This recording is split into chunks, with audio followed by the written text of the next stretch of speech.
यार दोस्तों, Pakistan cricket team Australia ਦੇ ਵਿੱਚ 3 ਟੈਸਟ ਮੈਚ ਹਾਰ ਕੇ ਆਈ ਸੀ।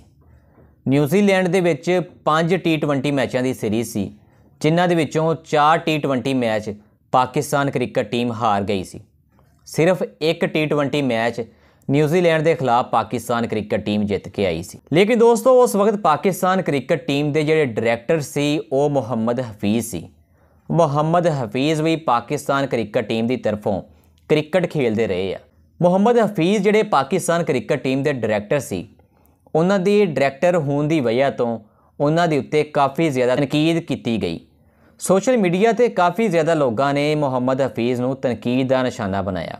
मुहम्मद हफीज़ पाकिस्तान क्रिकेट टीम के ਵਿੱਚ बहुत ज़बरदस्त परफॉर्म उन्होंने किया, लेकिन पाकिस्तान क्रिकेट टीम तो रिटायरमेंट तो बाद चों पाकिस्तान क्रिकेट बोर्ड के ਵਿੱਚ as a director Pakistan cricket team select होए।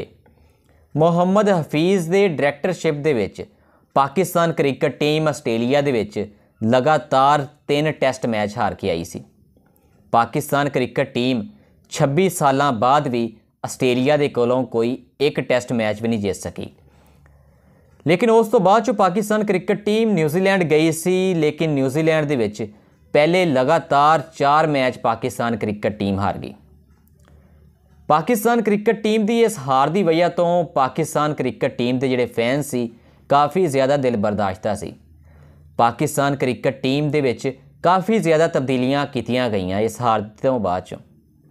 पाकिस्तान क्रिकेट टीम के जिहड़े चेयरमैन सी ज़का अशरफ, उन्होंने भी अस्तीफ़ा दे दिता। इस तो बाद चो मुहम्मद हफीज़ से भी उंगलियां उठन लग गईयां सी।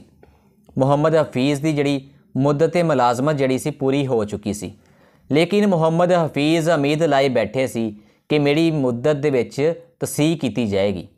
लेकिन दोस्तों जदों उन्हां दी एप्लीकेशन जदों निगरान वज़ीर आज़म पाकिस्तान दे कोल पहुँचाई गई तो उन्होंने तसीह नहीं की, जिहदी वजह तो मुहम्मद हफीज़ की ये मुद्दत मुलाजमत खत्म हो गई। निगरान वज़ीर आज़म मुद्दत मुलाजमत के तसीह किस वजह तो करते भी क्यों? मुहम्मद हफीज़ की डायरैक्टरशिप के पाकिस्तान क्रिकेट टीम किहड़ा आस्ट्रेलिया के कोलों टैस्ट सीरीज़ जित के आई सी कि 26 साल बाद पाकिस्तान क्रिकेट टीम ने आस्ट्रेलिया के कोलों जित हासिल कर ली सी। कोई मारका मारता सी। न्यूजीलैंड के खिलाफ पाकिस्तान क्रिकेट टीम किहड़ा T20 सीरीज़ जित के आई सी? हार के आई सी ना। ਆਸਟ੍ਰੇਲੀਆ ਦੇ ਕੋਲੋਂ ਵੀ ਹਾਰ ਕੇ ਆਈ ਤੇ ਨਿਊਜ਼ੀਲੈਂਡ ਦੇ ਕੋਲੋਂ ਵੀ ਹਾਰ ਕੇ ਆਈ।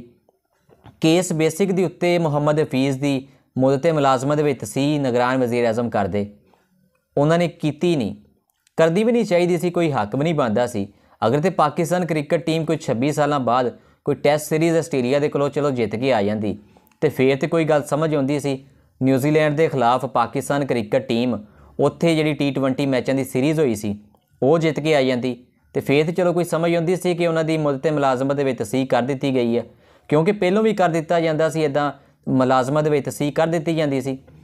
तो लेकिन मुहम्मद हफीज़ ने खैर हुण इंटरव्यू दिता वा, उन्होंने जिहड़े सोशल मीडिया ते काफ़ी ज़्यादा उन्होंने फैंस ने तनकीद का निशाना उन्होंने बनाया सी, ते उहदे जवाब दे विच मुहम्मद हफीज़ ने यह गल कही आ, क्रिकेट मेरा जनून वा, क्रिकेट ही मेरी असल ताकत वा।